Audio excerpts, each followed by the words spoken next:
Hello everyone.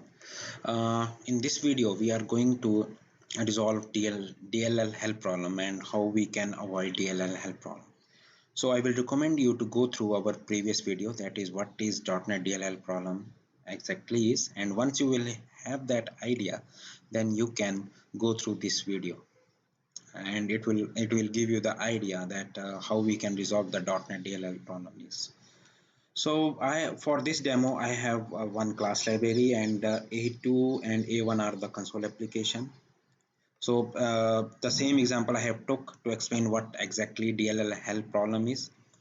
So in this method I have one method get full name, and I am referencing this DLL into A2 and A1, right?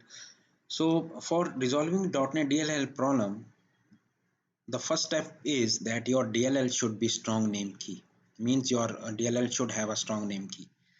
So how we can do the strong name key with this?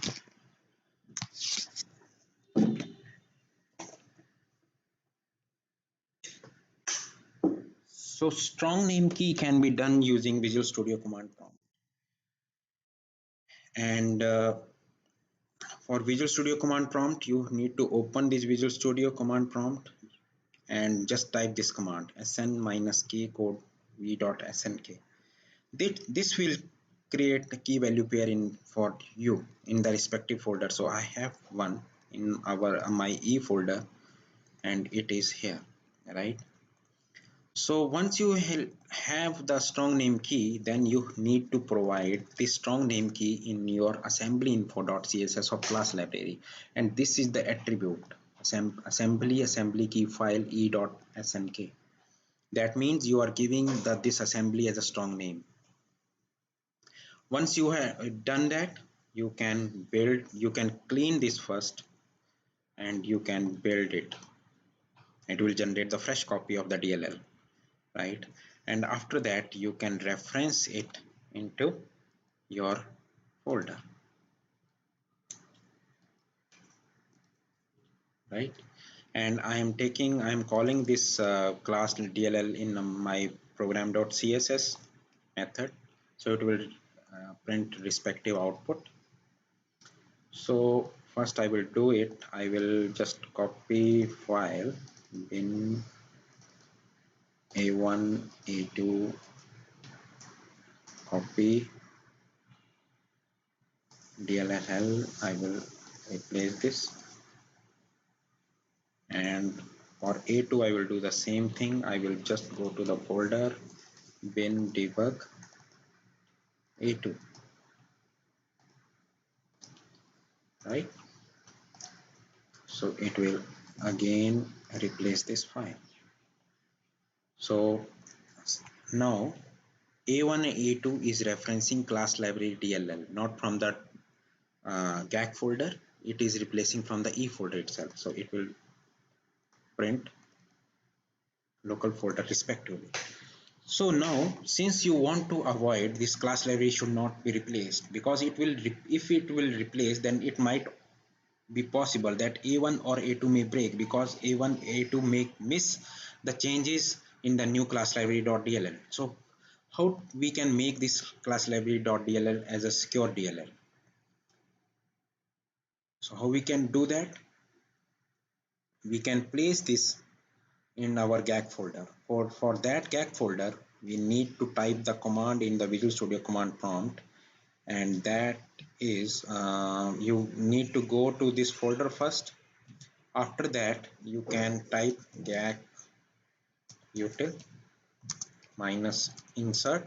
I means insert, and the folder name would be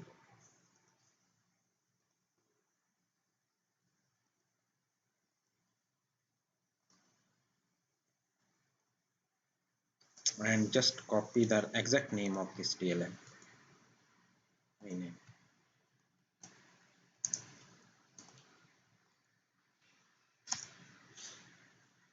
So you can see we have a message assembly successfully added to the cache. That means we have made this DLL as a secure, that if it will replace, then it will not going to harm us, the new DLL.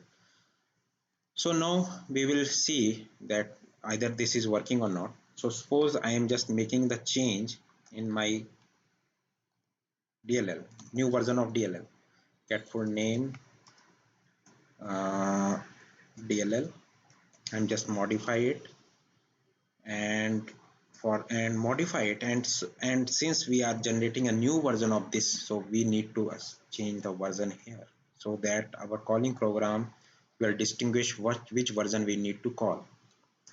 Just save it, just clean this so that it will delete all the previous references, build it. And since we are just calling this, then we need to call, we need to add the full reference of this DLL in our folder, right? So we have this coordinate.dll, so we need to modify this, right? Remember, when in this we have modified it, right? We have modified in the A2 but not in the A1. That means for A1 it should work fine because it should take the reference from the old as necessity, right? And if I will type A1, that it will local folder, if it will call the gag folder, then that means A1 is working fine. So again I will replace it, open bin debug A2, and I will replace the new one, copy DLL hell, I will replace, I'm replacing two files, one is A2 and second one is DL class library. That means I have modified the class library and modified A2 but not A1. But what about A1? So A1, since we have secured the previous one that were referenced by A1, that means A1 will take the method from the gag folder and A2 will take the folder from the here only, right? So I will type it is taking the gag folder, and if I put 2, then it is referencing the local folder. So in short, what we need to do to overcome this .NET DLL problem, we need to create key value. First we need to put key value in dit snk, remember to give the assembly versions, right? New version. And once you have a value assembly and you have compiled that assembly, you need to put into gag folder, and for the gag folder it is the command gag util -i, and you have to give the appropriate path, and it will put your DLL in the gag, and the location of the gag is generally in most of the operating system it is Windows, Microsoft.NET, assembly, gag msil, and you can see we have the new file here 1030.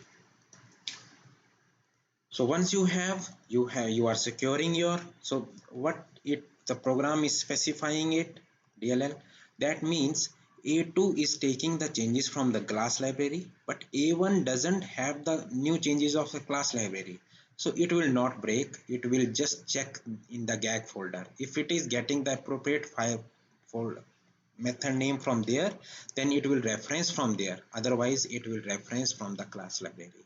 So if I type it is taking gag folder, that means A1 is taking the method reference from the gag folder because it is not finding in the class library. So that means A1 is also working fine, legacy code is also working fine, and A2 is also working fine.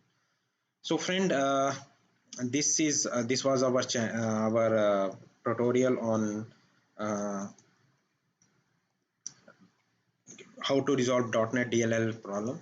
So we are just posting our new videos every day in our channel, that is Code Virtual. I am just opening it. This is our channel. You can like this channel, you can subscribe this channel, you can press the bell icon so that you have the latest modifications or latest updation from this our channel. So thanks for your time. We will talk to you soon. Thank you.